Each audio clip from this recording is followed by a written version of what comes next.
Welcome to Producing Confidence, a Danos family of companies podcast. Whether it's breaking news from the field, insights on innovation, or behind-the-scenes stories, we're excited to keep you connected and informed. Tune in and join us as we continue producing confidence every step of the way.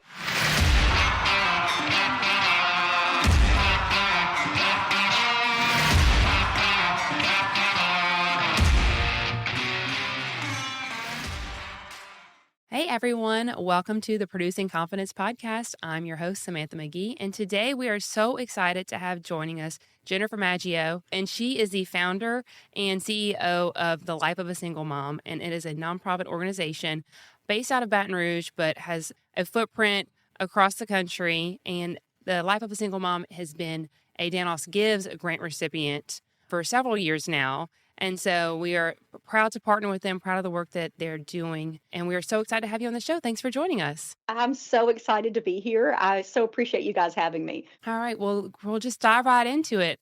First, let's just start. What inspired the creation of The Life of a Single Mom, and how did that come about?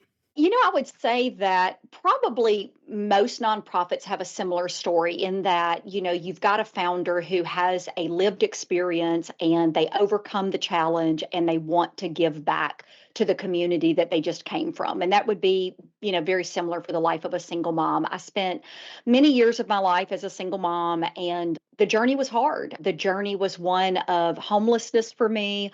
I utilized government assistance. I used, food stamps and welfare. And it just was a very difficult journey of trying to figure out how to parent my children alone, how to manage my money when I didn't have very much. And frankly, I didn't have much of a community either. And so all of that and the challenge that was there culminated into what I thought at the time was an an insurmountable obstacle. Like I would never get out of it, and the Lord was faithful and there was much to my story. But when I married and moved into my next season of life, I vowed that I would never forget what it was like to be a single mom. And I didn't know what that meant at the time, to be really honest with you. I just knew that if I had an opportunity to serve single moms in some capacity, I would. And eventually decided to start a small support group in my house back in 2007. And that really is where The Life of a Single Mom kind of started. Wow. And your story is so inspiring. So in 2007, you started the support group. You were working a corporate job at the time, right? Right. So I had been in that corporate job almost 10 years, and I thought I would retire there. I had done very well for myself financially. I had kind of climbed the corporate ladder, and that's where I met my now husband. And so I thought, wow, this is everything I had hoped to achieve. I had no idea that what was a small support group was going to really morph into a national organization. It's just kind of been one incremental step after another. And how did that transformation come about from, the small support group to, I mean, obviously lots of things have happened between now and then, but how did Yeah. you kind of start that big leap or take that big leap and dive right in and say, this is going to be what we're doing and move from there? I would say, one of the first things when I started the support group, it actually was just, I don't know what I'm doing, but I know single moms need help and I want to pour into them the things I learned on my journey. So it started with 3 single moms, and over about 6 months, 75 single moms were coming to my house every 2 weeks. And I thought, okay, this is definitely bigger than I thought. And so we moved it into a local church, my home church that I've been part of for 20 years. And we just started morphing over time. What do they need and what can we do to serve them? So we're going to serve them a meal. We're going to provide childcare. We're going to teach them life skills. We're going to do all of these little things that will lighten the load. Again, I was still kind of working in corporate America at the time and stepped away, actually not really knowing that I was going to do nonprofit work full time. I just kind of stepped away waiting on really vision from the Lord on what the next season would be. And so I decided, this was very interesting. I don't know if you knew this or not, but there was a contest that was going on. It was a national contest and it was called the Mother of All Ideas. I mean, this was, 15 years ago, more than that now. And you wrote an essay on an idea you had that would make a mom's life easier. And so I wrote an essay on how I thought single moms' lives could be easier, and I won the contest. And so I think it was like $2,500 I won. And that was the money that my husband and I used as the seed money to file all the nonprofit paperwork to start the life of a single mom. That's amazing. I did not know that Yeah. story. I love Yeah. that. And they designed a logo for me. It was just Wow. kind of like you won all these little things. And really, when I had stepped away from corporate America to serve single moms, I went from making six figures a year to nothing. And so, as I was serving single moms, I'm clipping coupons at home in order to be able to financially stay home to do that. And so Mhm. that money, when I won that contest, that was the only way we would have started the life of a single mom. Honestly, we didn't have the extra. And then, as you start it, you kind of don't know what you're doing, but you're like, okay, I think this is what we could do to serve moms. And one small grant would come in at a time to kind of further the vision, to get a business plan together, to hire a staff member. And it's just been amazing to see all that has happened. That's incredible. So, can you tell us about how that vision did evolve? At first, you were just trying to help moms and if, things happened. Now I'm sure you've got a solid set mission, vision. Tell us what that evolved into from where you were. So, really, what happened when I first started was very simply, we exist to serve single moms. It was, the mission statement was so simple back then. And again, the way we served them varied. So, if a mom said she needed her light bill paid, that's what we did. If a mom said she needed a babysitter for the weekend, that's what we did. It was just whatever way. And over time, what happened is I'm still meeting with these single moms in my living room every 2 weeks. And I realized that what we were trying to accomplish was really to create a tribe for these moms, to create community so that they did not feel alone. And so it started with a little Word document where I was just giving churches and nonprofits a template on how to start a single mom support group. That Word document morphed into a workbook, and then that morphed into an entire series of curriculum. But the goal was always to really make sure that these mothers did not walk alone. And so we started with, I think in year one, we had 4 single mom support groups around the state of Louisiana.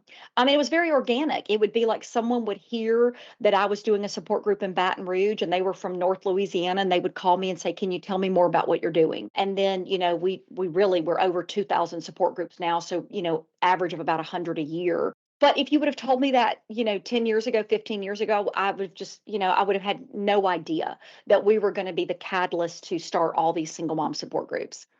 That's such an incredible, inspiring story. I mean, to go from just you and your house to over 2,000 support groups across the country, it's really special. I know you're really having a big impact out there. You talk about these different groups that start. What does it take? What happens? I call you. I say I want to start this group in my church. What do we do? What happens hmm next? Yeah, so we have people, everything from a layperson who's just attending their local church to a staff member at a church who's maybe a pastor or an outreach minister, that type of thing. And so part of it is when we're talking to a layperson, it's usually a former single mom or a current single mom who sees the need. And she says, "I really want to start something in my church." So some of the initial process is really educating her on the church process. What does that look like to get approval, et cetera? Let's say it's a church staff member who's calling. The goal is that every church or nonprofit that wants to start a support group, they start with our ministry kit. It's, kind of a ministry in a box. It's, think old school vacation Bible school. So it's like you get all the curriculum in the box.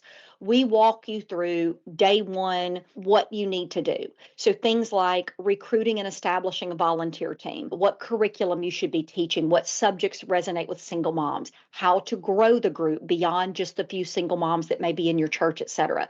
And so they get they get a print box of materials, and then they also get an electronic plethora of materials to support them along their journey. It makes it seem a lot easier when you put it in that way to where it sounds like a big challenge. Like, oh, we're going to start this group, but if you have all this kit to where you have everything you need, that you got to walking them through that, I feel like that's really beneficial.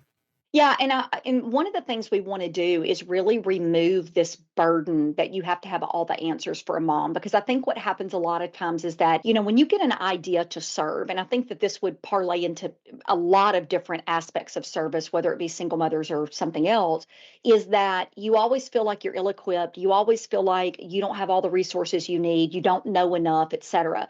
And I really do believe that that's the thing that hinders us is our fear, not necessarily the reality that we can't. And so what we do with these leaders is they will often say, "Oh, I don't know enough of the Bible," or "Oh, I don't know if I've arrived to the level of serving others." And it's like, no, we all have something to give. We all have a life experience that we can share. And so what we tell them is, "Hey, we're going to hold your hand through it. We're going to give you everything. We literally have it broken down to as simple as the icebreaker you need to say Mhm. to start your group." And so we do go super detailed, but we also say, over time, you're not going to need us as much. Over time, you're going to get Right. more and more confident. And when you're talking about numbers of 15 to 20 million single mothers in the country, depending on what data you look at, I mean, this is a huge, huge need.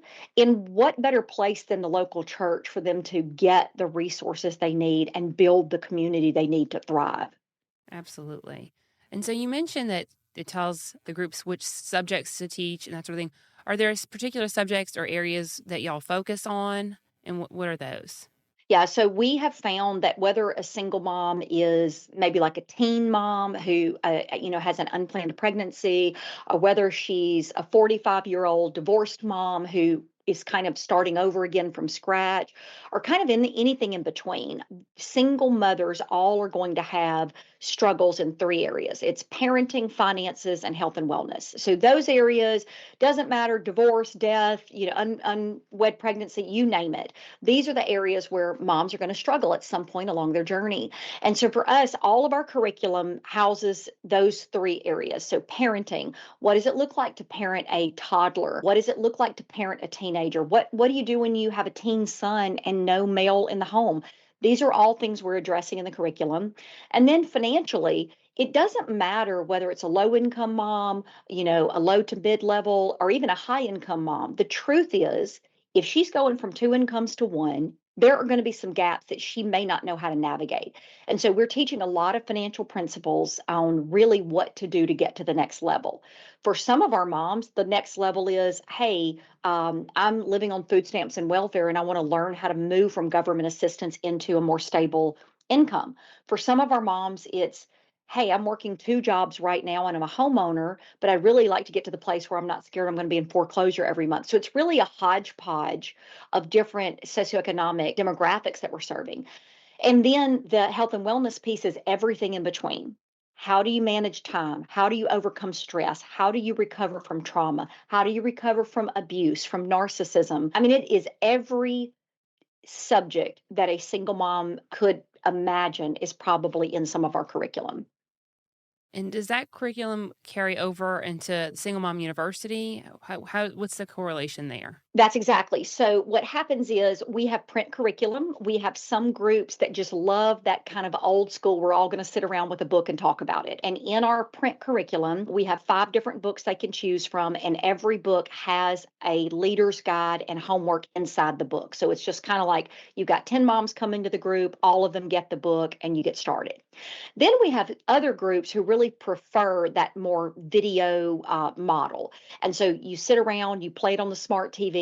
It's a video inside Single Mom University. And then inside the university, we have the chat discussions. Here are the 12 questions you need to ask to facilitate discussion in your group. Homework. Hey, girls, this is what we're going to do to learn more about this subject when you leave. So it's really as deep as they want to go into a subject, even additional resources if they want to teach on a subject for several meetings. Let's say they wanted to talk about how to prepare for marriage. Okay, that's a hot button issue that moms want to know. Like, hey, I want to be married again one day. We have a class or a series of classes on that. Well, they may decide they want to spend 6 months on that. We have enough content just in that one course selection that they could stay on it for several months. So we like how it gives each group the autonomy to kind of be flexible inside their groups depending on what their women are wanting to learn. So is that the same? Like, do people, when they're in Single Mom University, do they do that at home or just through the support group? So what happens is let's say you're a group leader, you're going to purchase Single Mom University as a group leader, not an individual. So you are going to then enroll all the mothers that are in your support group. So you can buy in increments of 10 all the way up to 500 women. So you've got 25 women in your single moms group, you manually enroll all of them. Got it. Together, you're going to play a class and you're going to say, okay, we watched class number 1 on, how to prepare for marriage. And then the instructor may say, I want you to take class 2 and 3 before we come back for our next meeting. So it is group study, and then they can use it individually. They will have access to either or. Got it. And so if I say I'm a single mom, I don't have a support group. Is there Mhm. a way for me to get access to the Single Mom University? Yep. So Danos has been a great funder of our Single Mom University coursework just for individual study. And so let's say that you're a mom in Gray and in Gray, Louisiana, and you're like, okay, I am isolated. There's no support group near me. I just feel like I'm drowning. My family doesn't understand what's going on.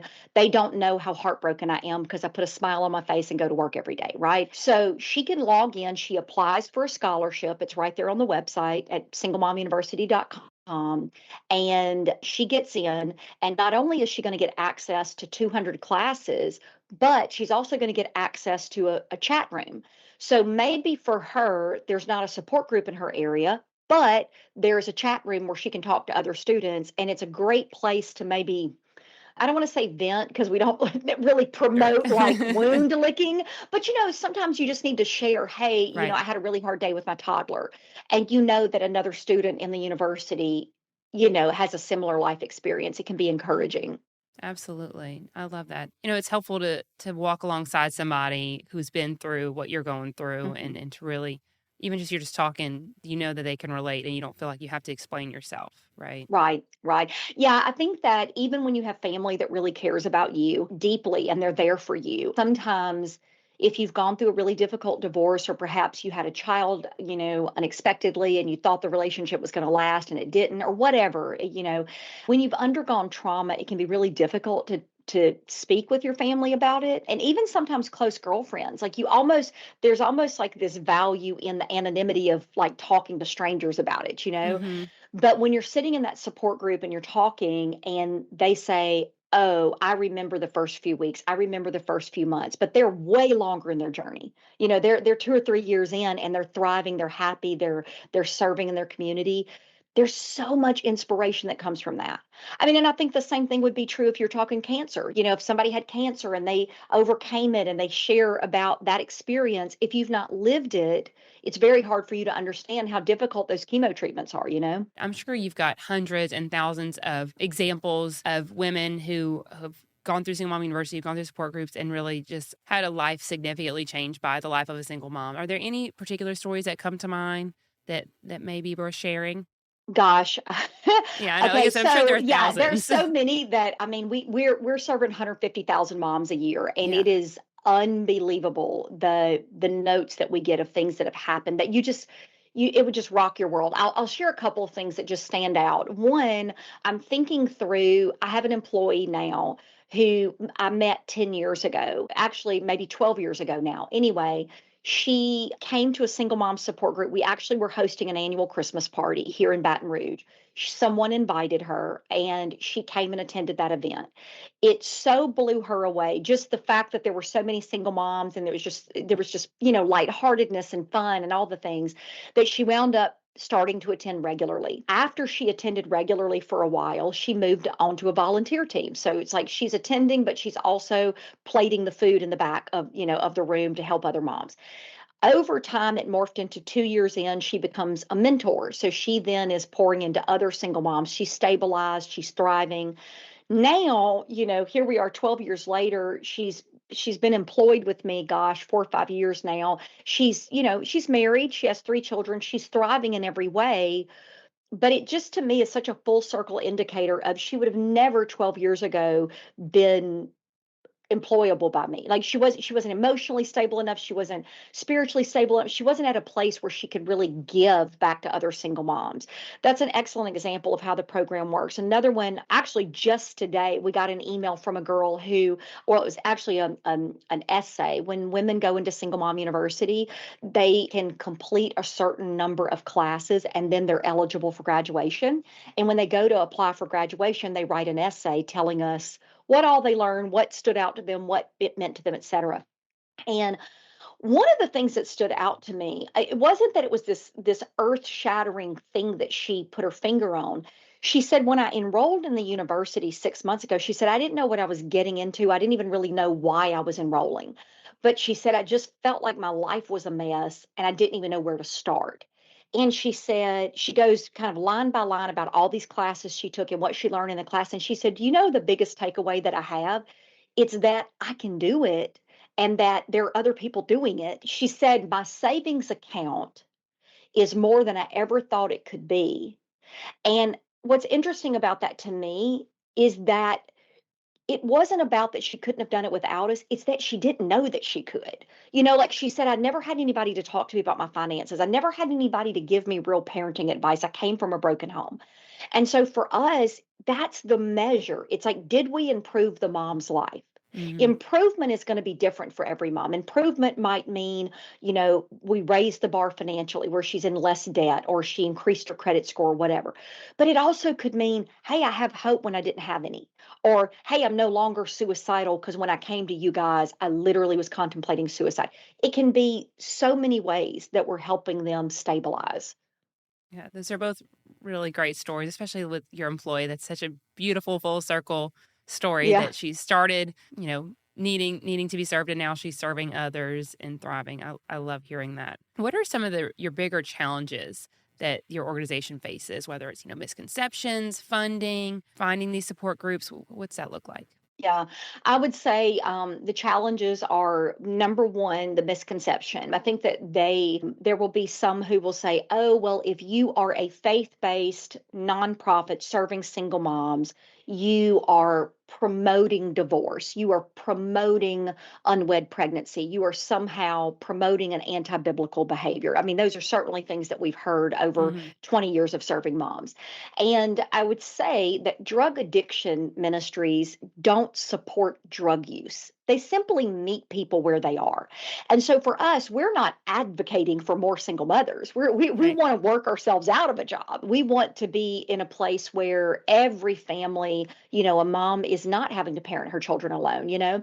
But the truth is, that's not where we are. That's not reality for our state and for our nation. And so one is overcoming that misconception. The other Hmm. thing is, and this is one that we have spent a lot of times with our moms on. We are not, we are elevating mothers to the next level. And I think when we look at the Bible and we see that, you know, iron sharpens iron, for example, we see in Proverbs, that's what we're doing. We are sharpening these women. You may have had a tough time of it. Maybe you were, you know, sexually assaulted. Maybe you were abandoned in the middle of the night by your husband. Maybe you know, he stole everything you had and you're starting over again. There's some really traumatic things that we're dealing with as an organization, certainly. But there's a time to mourn and grieve, and there's a time to laugh and dance. So there's a time to move past that, to heal, to receive everything that you need to move into the next season. And so we are really teaching these mothers how to move into the next season. So we're not sitting around licking wounds. We're not sitting around promoting bitter betties. We're not promoting victimhood in any way. We're teaching these mothers, yes, it was bad, but through Christ, all things are possible. We're teaching them that you can be an overcomer. And so it's been really exciting to see that we're not just trying to pay a light bill every month. We're wanting to teach you how to fish. We're wanting to teach you how to be self sufficient such that you can pay your light bill. Hmm. And I would say that's part of it. That's probably the biggest challenge we have. And then I think, you know, parlaying off of that, it's really getting into the churches, like starting the single mom support groups. Most nonprofits don't have a huge marketing budget. So, you know, most for-profit businesses, you're going to allocate a certain amount of dollars to ensure that you're marketing your business appropriately. Most funders don't want to support nonprofits marketing budget. I mean, that's the Right. truth. And so and a donor doesn't. A donor doesn't say, "Hey, I think you should run some more social media ads." You know, even though we know that in order for the client to find out what we're doing, those things are part of it, right? So I would say that's probably the other biggest challenge is identifying the pathway for a church to start a group on low marketing dollars and limited staff.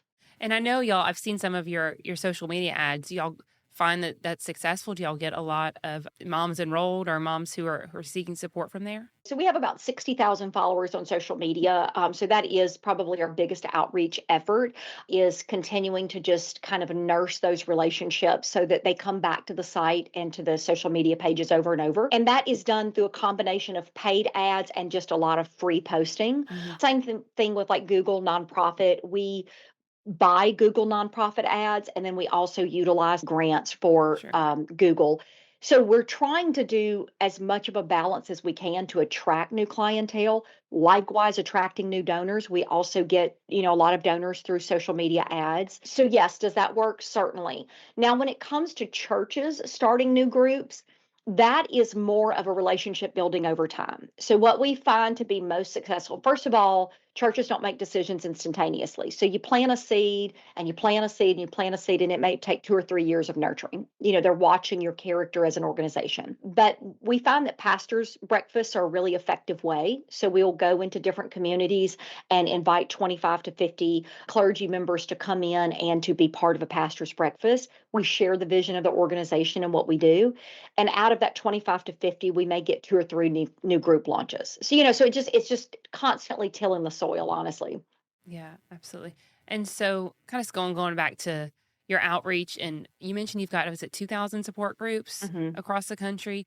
Do you have any idea what the footprint is? Like, we're in all 50 states, or we were reaching women in 45 states. What does that look like? Yeah, so we are in all 50 states now. Fantastic. Yeah. I know sometimes people will ask, like, "Oh, do you have one in, Buffalo, New York?" It's like, I don't know. We have a national map. I can't remember now because we've Yeah. done so many, but we have 47 here in Louisiana. Our biggest footprint is in Texas, but that makes sense. The southeastern part of the U.S. is obviously probably a little more interested in single mom service, because I find that, well, even statistically speaking, you see that the southeastern part of the US is the most generous, in terms of giving to organizations. And so that is our biggest footprint, but we do have some in every state. We have 47 here in Louisiana with a goal to launch 10 new ones every year. So we know there's a lot of places throughout our state where Mm-hmm. they're kind of like deserts, single mom support group deserts. They're not places where people have a lot of connection. So if you're in Baton Rouge, we have lots of things in Baton Rouge. We've got great Right. nonprofit stuff. We've got, we're the capital of the state. But if you go to Manny, Louisiana, you're not going to see as much support for single mom there. So if money was no object, and if resources, time and resource were no object, then we would expand tremendously throughout the state. Right.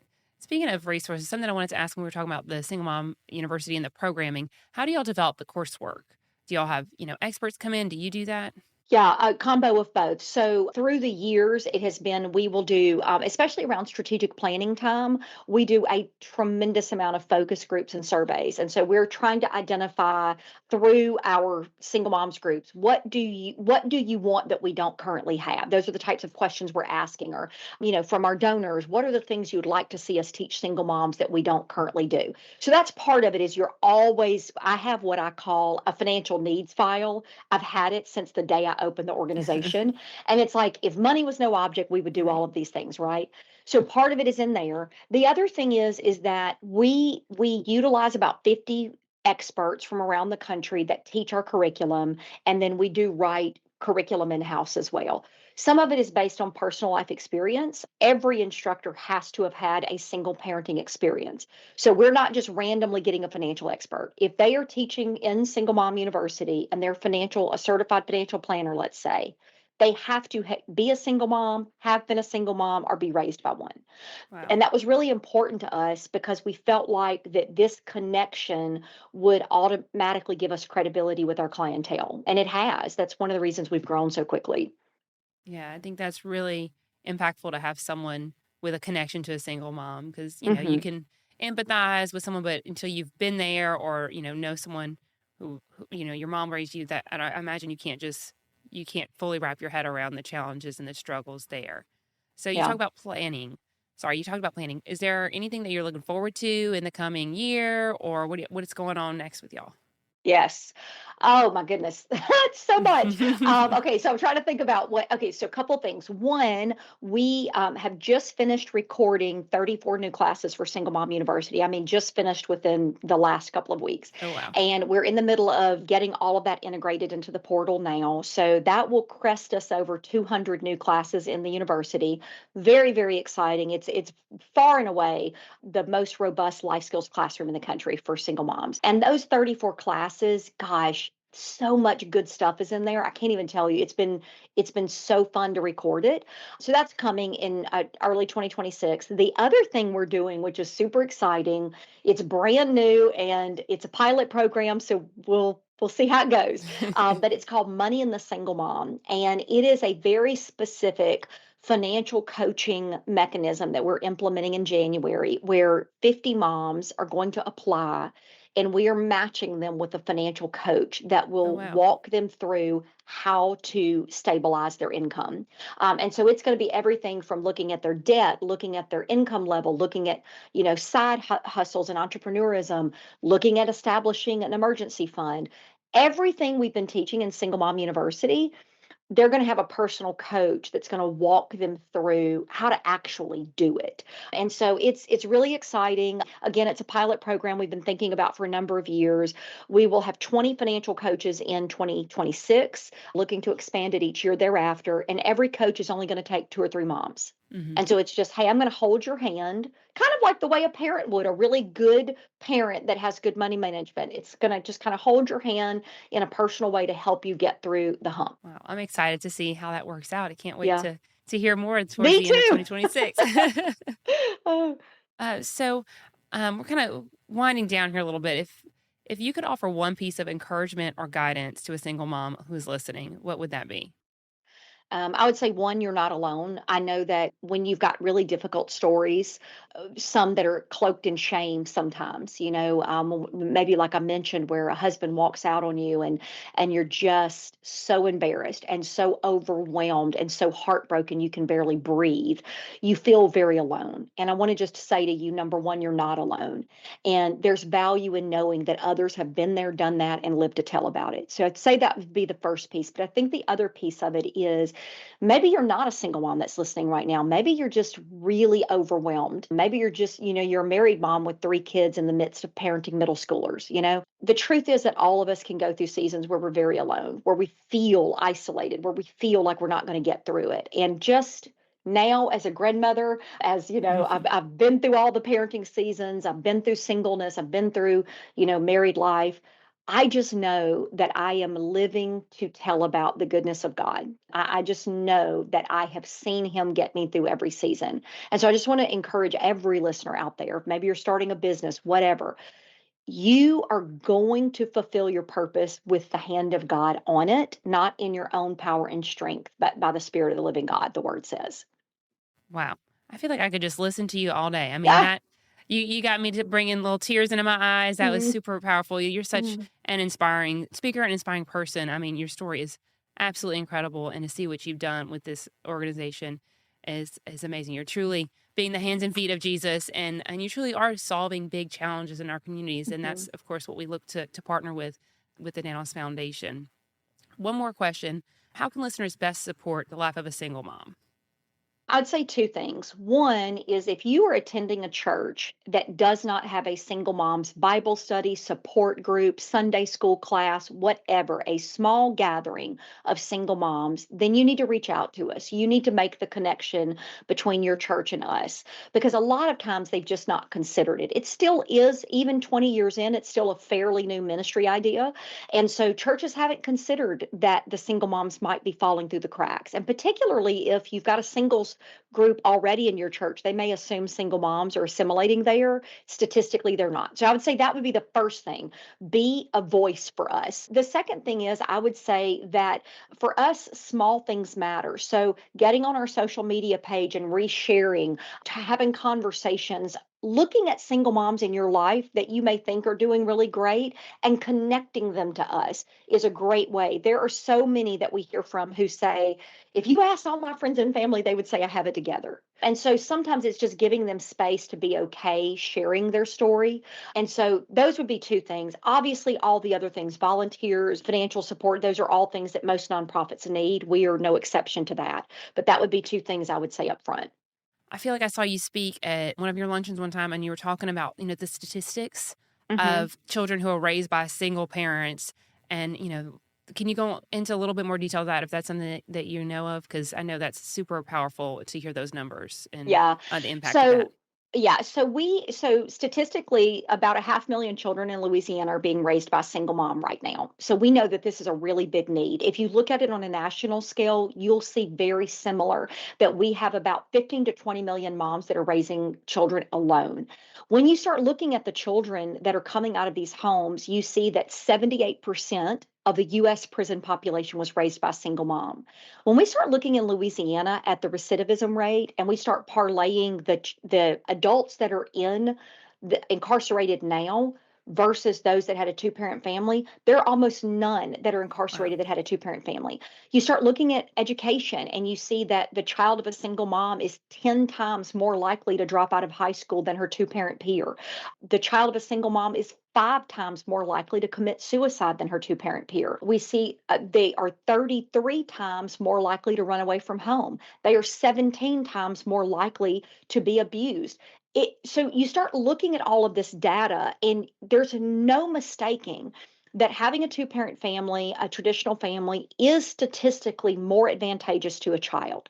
Now, I want to say this because one of the things that happens when I start sharing statistics is people can become really discouraged Hmm. that are living that out. Like, hey, my child is being raised and it's to no fault of my own. Like his dad walked out, I had no part of it. I share the statistics so that people understand the scope of the problem and how big it is. But I also want to say to those that are listening that may be walking this out right now that every statistic that I share are ones that I have personally lived through. So I have lived as the child of a single parent. I don't share this part of my story very often, but my mother was killed when I was very young. So I was raised by a single dad. Um, I've been through being suicidal. I've been through living in poverty. I've been through very, very difficult things. But I want to say that God is far bigger than a statistic written on paper. And I think that's part of what makes our organization so powerful is because it's not about just saying, oh, this is my lot in life. I've resolved that my child is just going to statistically be, poor the rest of their life or a single dad or whatever these things would say. That's the reality of what the numbers say. But the reason we exist is because we believe that the numbers can be changed. We are seeing if you come from a single parent family, you are more likely to duplicate single parenthood in your life. So how do we address all of that? Hope is found in the foundation of a relationship with Christ. That's the truth. And we partner with lots of government agencies and we partner with lots of other nonprofits. If we don't build that as the foundation, we're not changing a life. The reason I've had mothers, I can't even tell you how many times, Samantha, have come to me and said, like, when I came to your organization, I didn't believe that God existed, or I didn't even believe that there would be a God that could care about me with all that I've done in my life, or I felt very forgotten by God. These types of things are common. And they have margin to be able to express those things to us. But what they say on the other side of the story is, I saw God in everything that you do. I don't know why I'm so emotional now, but I see God in everything you do, and it reestablishes hope for them. And so, yes, the statistics are overwhelming, but so is the goodness of God, and so is His provision. And so that's why I still love it 20 years later and still, beat my chest about it. That is so powerful and so inspiring. You got me tearing up over here, and I think Casey's got a little tear in his eye in the corner. Thank you for sharing that testimony. It is truly beautiful and impactful. I know our viewers, our listeners, are going to be inspired by your story. Is there anything else you wanted to add that we didn't cover? No, I just want to say that to the entire Danos family, you guys really supported us in a transitional time. So you mentioned that you've been supporters of ours for years now. You came along at a time when I'm sure you didn't know we existed and we didn't know you existed, but you opened up your grant portal and you just, you were inviting nonprofits to apply. You took a chance on us, and I went back and looked in preparation for this time together of just the hundreds of mothers that you guys have impacted, not just here in Louisiana, but in Midland and in other places where you guys have just been on the forefront of supporting us. So I just want to say to employees that may listen or to stakeholders that do business with you guys, you are truly a Christian company that is doing not just what you write on paper, but what you say you're going to do. And it blesses my heart. Your staff bless my heart. The integrity that I've seen in your company does. So I just want to give accolades where they're due as well. We thank you for your partnership. Wow. Thank you so much. We love what you do. We love Love to hear your stories. I'm getting all teary again over Mhm. here. Gosh, first time crying on the podcast, but that's where we are. Again, thank you so much, Jennifer. We really appreciate you. You have a wonderful rest of the year, and we wish all the best things for your organization. Thank you guys so much for having us. That's it for this episode of Producing Confidence. To learn more about the Danos family of companies, be sure to follow us on social media. Remember, stay safe, stay connected, and keep producing confidence.